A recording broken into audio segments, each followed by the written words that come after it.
ಭೈರವಿ ದಿವಾನ್ ಆಗಿ ಇಷ್ಟು ದೊಡ್ಡ ಕಂಪನಿ ನಡೆಸ್ತಾ ಇದ್ರು. ಒಳಗಿಂದೊಳಗೆ ಅಕ್ಕನ್ ತಂಗಿಯಾಗಿ ನೋವು ಅನ್ಭವಿಸ್ತಾನೆ ಇದ್ದಾಳೆ. ಆ ದಿನಗಳು ಕ್ಷಣಗಳು ಬಹಳ ಕಷ್ಟ ಆಗಿತ್ತು ಅಕ್ಕ. ನೀನ್ ಯಾವಾಗ ಸರಿ ಹೋಗ್ತೀಯ ಅಂತ ಕ್ಷಣ ಕ್ಷಣಕ್ಕೂ ಎದುರು ನೋಡ್ತಾ ಇದ್ದೆ. ನನ್ನೊಳಗಡೆನೆ ನಾನ್ ಒದ್ದಾಡ್ತಾ ಇದ್ದೆ. ನಾನ್ ತುಂಬಾ ವೀಕ್ ಆಗ್ಬಿಟ್ಟೆ. ಅದೇ ತಪ್ಪು ಅನ್ಸುತ್ತೆ. ನಾನು ನೀನು ಒಂದೇ ತೋಟದ ಹೂವಾಗಿದ್ವಿ. ಆದ್ರೂ ಇಬ್ರು ಮನಸ್ಥಿತಿ ಎಷ್ಟು ವಿಭಿನ್ನ ಅಲ್ವಾ? ಹೌದಕ್ಕ, ಅದೇನೋ ನಿಜ.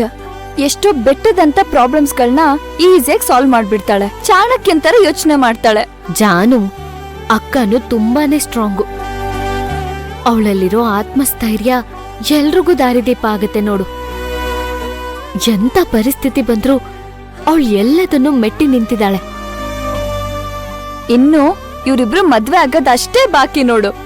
ಅಂತೂ ಅಕ್ಕನ್ಗೋಸ್ಕರ ತಂಗಿ ಆದವಳು ಏನ್ ಬೇಕಾದ್ರೂ ಮಾಡ್ತಾಳೆ ಅನ್ನೋದನ್ನ ನಮ್ ಭೈರವಿ ಪ್ರೂವ್ ಮಾಡ್ಬಿಟ್ಲು.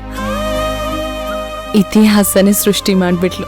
ಹೌದು, ಇವತ್ತಿಗೆ ಎಲ್ಲ ಕಷ್ಟಗಳಿಗೂ ಪೂರ್ಣ ವಿರಾಮ ಇಟ್ಟಾಯ್ತು. ಇನ್ನೇನೇ ಇದ್ರೂ ನಮ್ ಜೀವನದಲ್ಲಿ ಬರೀ ಖುಷಿನೇ ಇರತ್ತೆ ಅಷ್ಟೇ. ನಿಮ್ಮನ್ ನೋಡುವಾಗ ಎಷ್ಟು ಖುಷಿ ಆಗತ್ತೆ ಗೊತ್ತಾ? ನೀವ್ ಈ ಪ್ರೀತಿ ವಿಶ್ವಾಸದಿಂದ ಇರೋದಕ್ಕೆ ನಿಮ್ ತಂದೆ ತಾಯಿನೇ ಕಾರಣ ಅಲ್ವಾ? ಅವ್ರು ನಿಮ್ಮನ್ನ ಎಷ್ಟು ಚೆನ್ನಾಗಿ ಬೆಳೆಸಿದಾರೆ ಅಲ್ವಾ? ಹೌದು, ನಿಜ. ಅಂತ ಅಪ್ಪ ಅಮ್ಮ ಎಲ್ರಿಗೂ ಸಿಗಲ್ಲ. ನಮ್ ಪೂರ್ವ ಜನ್ಮದ ಪುಣ್ಯದ ಫಲ ಏನೋ ಅಂತ ಅಪ್ಪ ಅಮ್ಮ ನಮಗ್ ಸಿಕ್ಕಿದ್ದಾರೆ ಅಲ್ವಾ ಅಕ್ಕ?